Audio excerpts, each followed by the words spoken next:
เป็นนกเขาดีมากดีมากต่อไปตัวอีนี่คือตัวอีเนี่ยนี่ถ่ายรูปจ่าขาถ่ายรูปซิ่งเบาๆเลยถ่ายรูปซิ่งเบาๆโอเคเราดูแอลเอาตะโกนดังๆหน่อยเลยแอลโอวี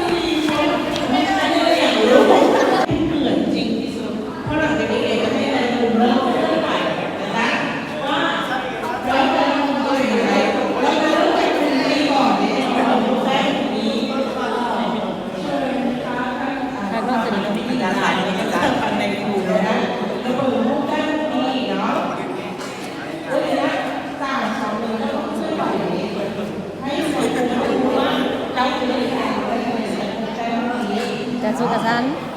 กลุ่มอื่นนิ่งเข้าไว้จะเป็นผู้แต้ม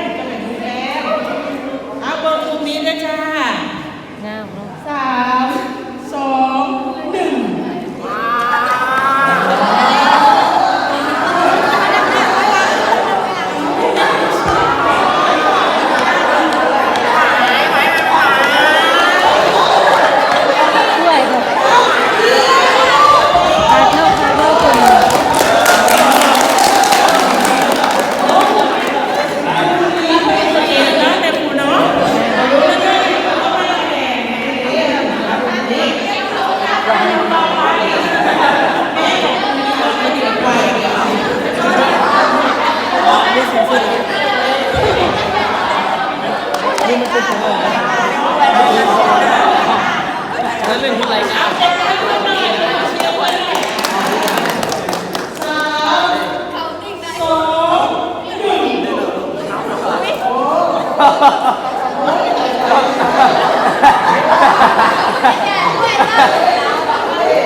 สงสัยมาให้ดีค่ะ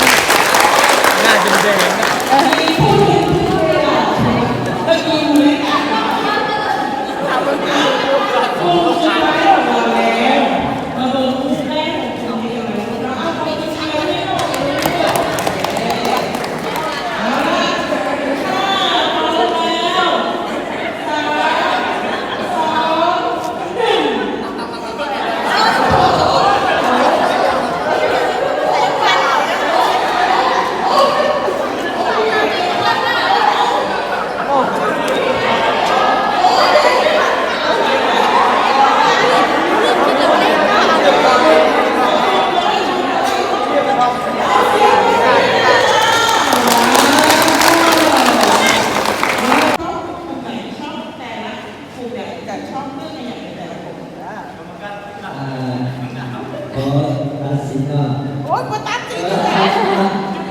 เป็นหน่อย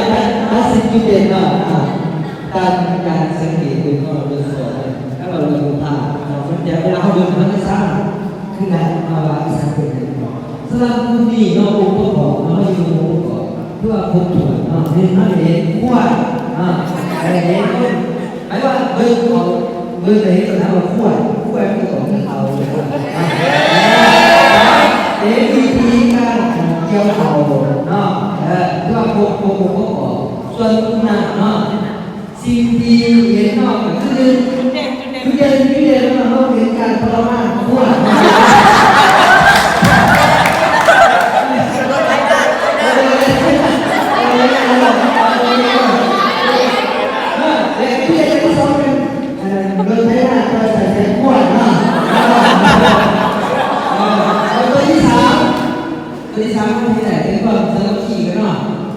ต้นเขาจะแกงไปกันมาพอกันเนาะ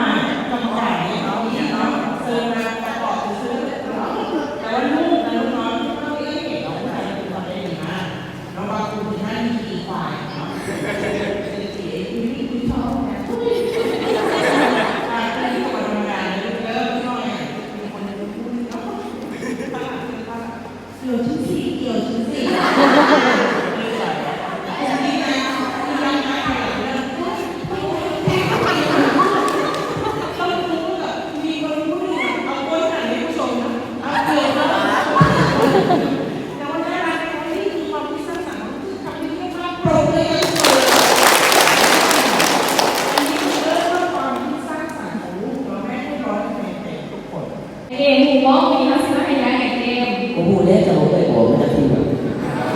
และคนสำคัญเนาะวันนี้ห้าสิบห้าให้คนดูหรือว่าอธิบายเกี่ยวกับงานก่อไอเกม เกี่ยวกับอาหารเป็นผิดเนาะก็น่าสิเอาไปสู้พวกของเราที่มาของเราจะต้องขอบใจพวกการเทเลซองในการสนับสนุนของเราและบริการความสะดวกสำหรับพวกพนักงานทั่วไปเราเรื่อยๆต่อว่า ACD ต่อไปเราจะมาพาข่าวสู่พวกของอบตซึ่งพวกของเราสิว่าอาหารเป็นผิด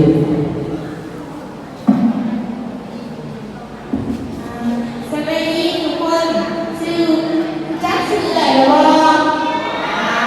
สวัสดีน้องเอ๋ที่ชื่อว่าแอนนาเรามีไส้ที่ชื่อว่าไหนข้อมูลเกี่ยวกับอาหารเป็นผิดทุกคนรู้ว่าอาหารเป็นผิดมันมีผลกระทบแค่ไหนกับคนเฮารู้บ่เรื่องนี้เฮาสิมาหูเนาะอาหารเป็นผิดนี่เป็นส่วนหนึ่งหรือว่าเป็นการกระทำอย่างหนึ่งของคนเฮาเช่นเดียวกันถ้าว่าเฮากินอาหารเป็นผิดร้ายเกินไปมันจะส่งผลโดยตรงต่อคนเฮา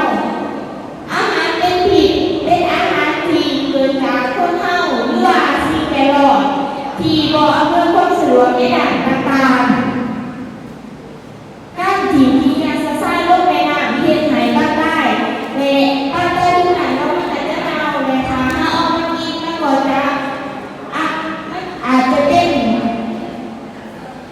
อาหารที่เป็นพิษได้เนาะเพราะว่าจะเฮ็ดให้เจ็บท้องหรือว่าท้องอืด